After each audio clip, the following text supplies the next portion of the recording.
Hello friends, welcome to the channel and today in this channel we are going to discuss about RSI strategy for the buying and selling opportunity and under the various segments or the time frames. So we are doing this study in Bitcoin or cryptocurrency. So this is a trading view terminal. When you click on this plus channel, here we are getting all the options and here we are getting the one of crypto options. So in this crypto option we are getting various sources like the BTC, USDT, BTC, USD, US dollar, Tetris, and all the Bitcoin, another cryptocurrency I am talking about. So one of the cryptocurrency which I am using that BTC USD chart, and in this BTC USD chart, so this is the 5 minutes chart. So here what we are seeing that market is still in the downtrend.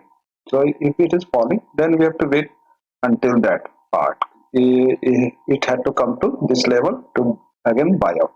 So in the market terminology, if I am saying about this market, this is my demand zone. Demand zone means that it will buy again. Have to buy again from here place. So we don't have to think about that. Okay, that's is not going to buy out and sell. So if it had to break from here, so it should break this level first. Then only it should. Now where is the supply zone? This is my supply zone. This top is my supply zone.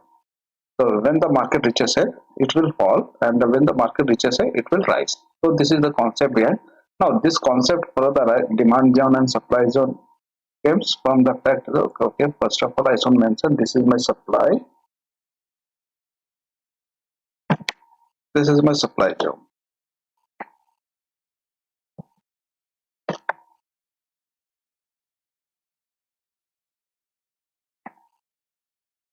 Here, that's a supply zone,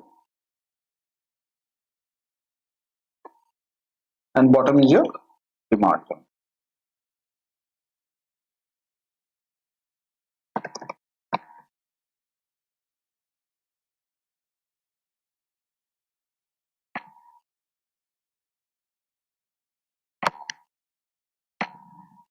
Demand zone.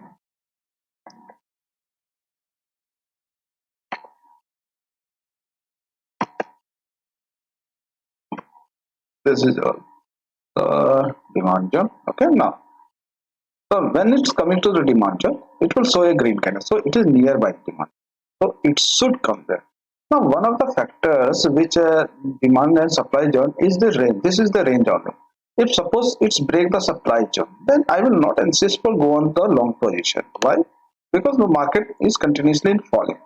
But demand and supply zone up to this range only. We have to stick with this range. Between breaking above this range, it will again there is no need to say that the supply zone is converted into the demand zone. But when it is breaks the demand zone, then we will say okay, previous trend is my downtrend. So this demand zone get converted into the supply zone when it breaks this level, lower level line. Now this zone is formed between this candle only. So this is my candles of 5 minutes candle with a volume. We can say there is spikes in the volume.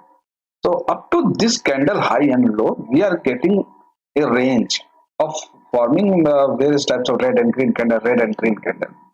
So we will stick with this later on, but with today we will discuss about the RSI factors.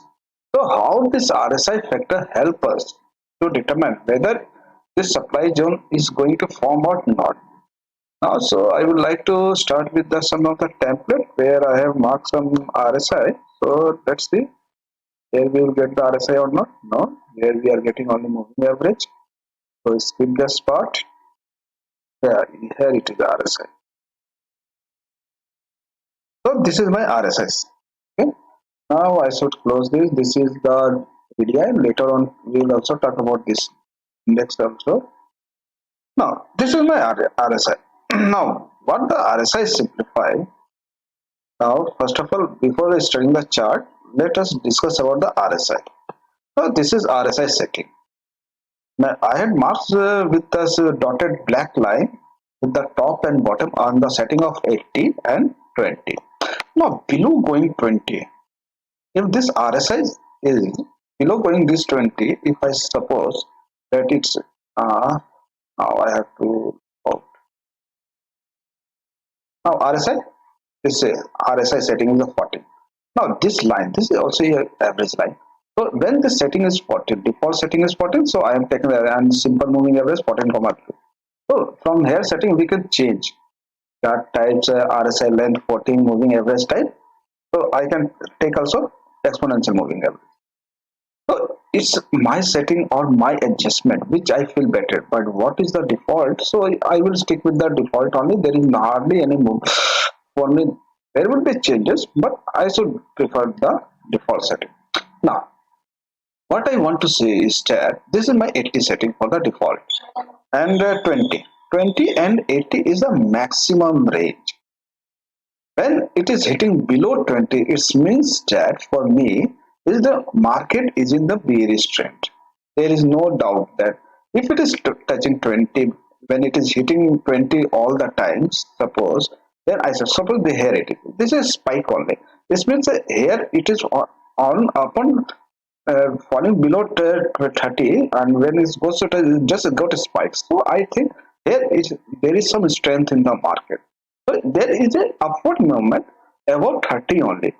But when we can see, when we are seeing this type of, or there is a gap between these two, then the market is in the bearish trend.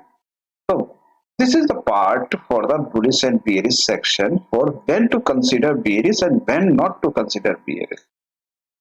For bullish, I don't want this line to be below 20. I just want to be above 30 only, or when it comes near 30, it will revert back.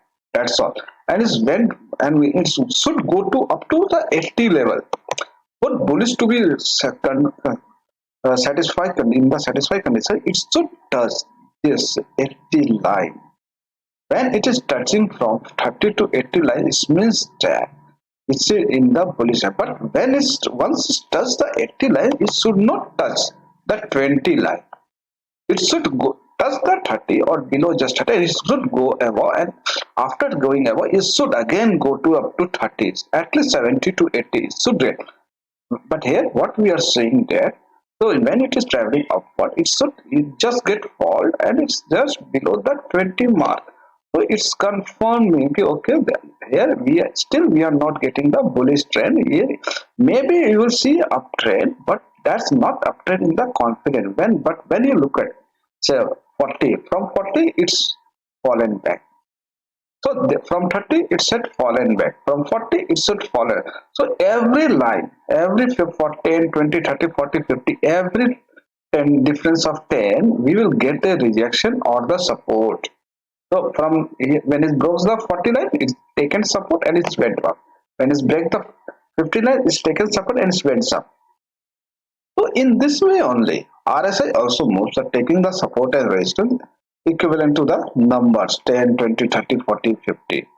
And right now, it is up to the 50 marks. So whether it is again crossing above 40 or not, that we have to check from the line. Now, it's all also the RSI.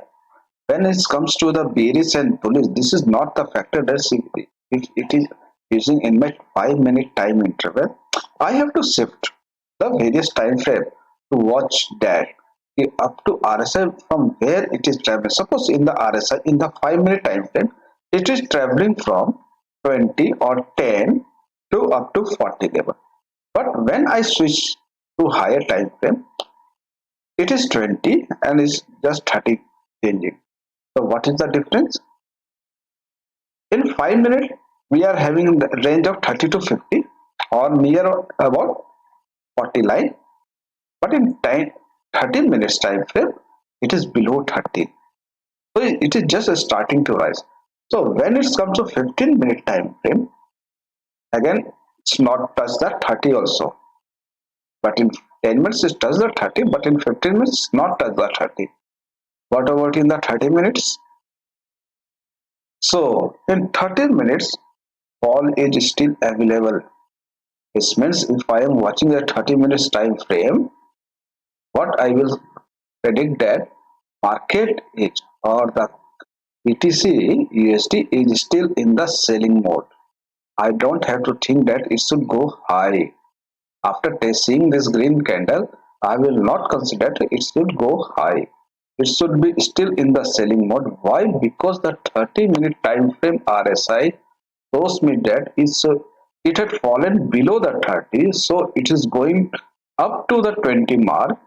So when it goes up to the 20 mark, I will see that okay, the BS.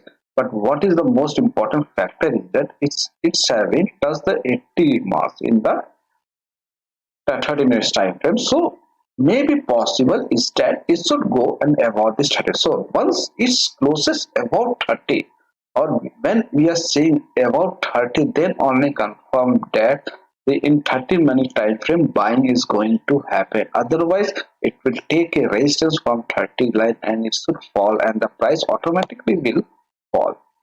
So in the next time frame 1 hour, so here 1 hour also says just below fallen 30, just below fallen 30, and what we are seeing here, it is just above 76, not touch the 80 marks.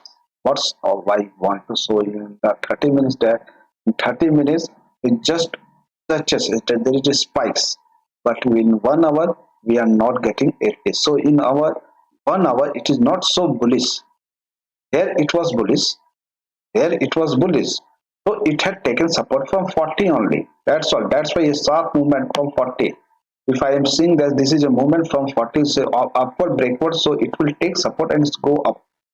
This will be the first instance where when first instance, second instance, third instance, in the fourth instance it get fallen below this. So where it is touching the 30 or 70. So next time frame I would like to go for the next time frame, 3 hours. Let's go for the 3 hours, 4 hours. Now 3 hours.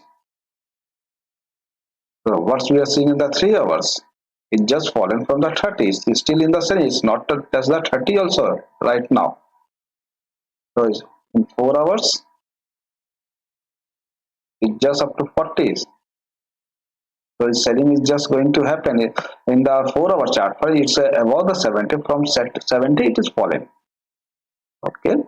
What about the daily chart? In the daily chart, what we are seeing, this is the top. On 14th January, it had made the high. After that, this is falling, just touch the 30.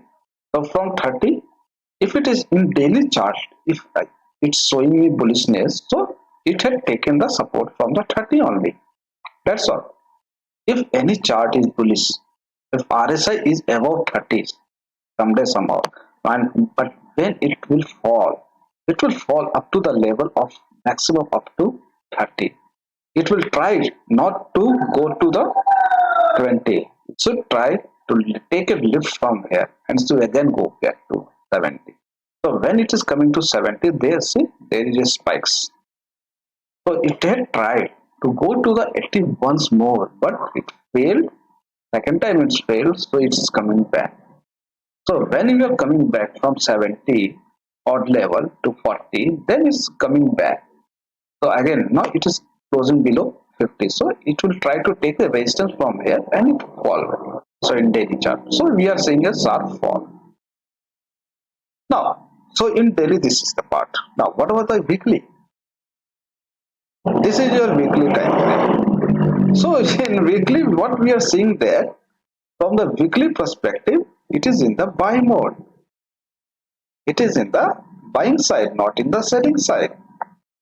Up to the daily level, we are in the selling of the BTC, but in the weekly section, we are in the buying section. So is that this selling opportunity creates a buying opportunity? So my mind setup for the weekly point of view, from the swing trader point of view, is that this selling is what's the selling I am seeing here in the weekly time frame. Don't I go for the buying opportunity from here? I should take from the lower point.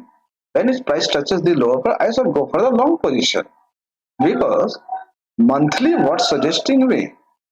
Monthly just suggesting me, okay, it had come to this level. It is waiting to the 30 level in the June 2022.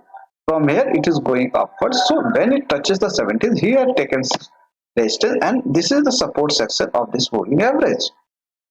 This is my simple moving average line. So if this moving average line is going to provide me the support, then there will be a chance there is a bounce of air, and it will try to break this level. So that's a weekly line. Now what about the monthly? So in monthly, we are having in the selling dilemma, because after going hard, well, what we are saying, it many times it crosses about this line, so 80 in April 2021 also, at this one part, and it fall into up to this level up to 40. So it's still not reach up to 30. Maybe possible that we will again go. Now what about the monthly line? Now, so here we are seen all the time frame, but what is the difference?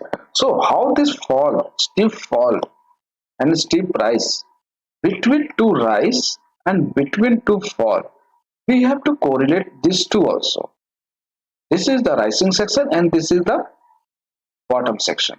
So rise and the fall section we have to consider with the chart. Suppose this is the line I am talking about. So what I am here, you can see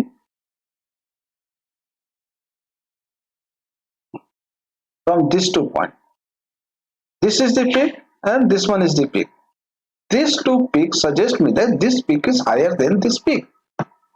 So if this peak is higher than this peak and corresponding to this peak, price should be higher than the price corresponding to this peak.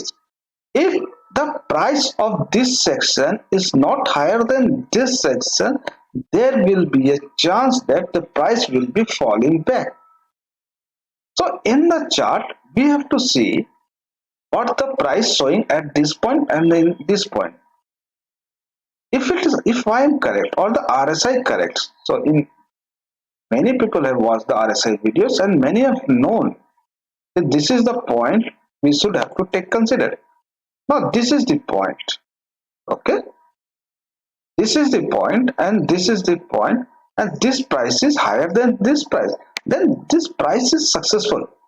There is no need to worry that if there is a fall, suppose this is the fall what I am assuming, but what is the price is correct, price is the same direction, RSI is upward, price is upward.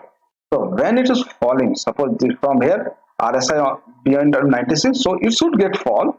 So when it is falling, but when it is falling, what am I to say? This is the peak, this is the low, and when it comes to this low, this second low, then this is the RSI divergence, okay. But what is the price? Price is still in the bullish section. So it means that if there is a fall in December 2017, there may be possibility that we have to get the move the upward direction. So when it get in the range of 40 to 50, it's right again coming back to this level. So when it is coming back, it again came back. So what I am to say there. So in this section, for the RSI point of view, we have to check for the divergence very carefully. In the monthly point, we have seen that RSI in the upward direction, so there's no need to, that we have to see this type of fall. The price should get continue from here. But here, what after seeing this in the monthly section, the price again we are seeing that for up to 7 to 8 months it get fallen, or 1 year it get fallen, and then only it get rise. So when we are coming back to divergence in the daily section, because everywhere we will get the divergence, this peak.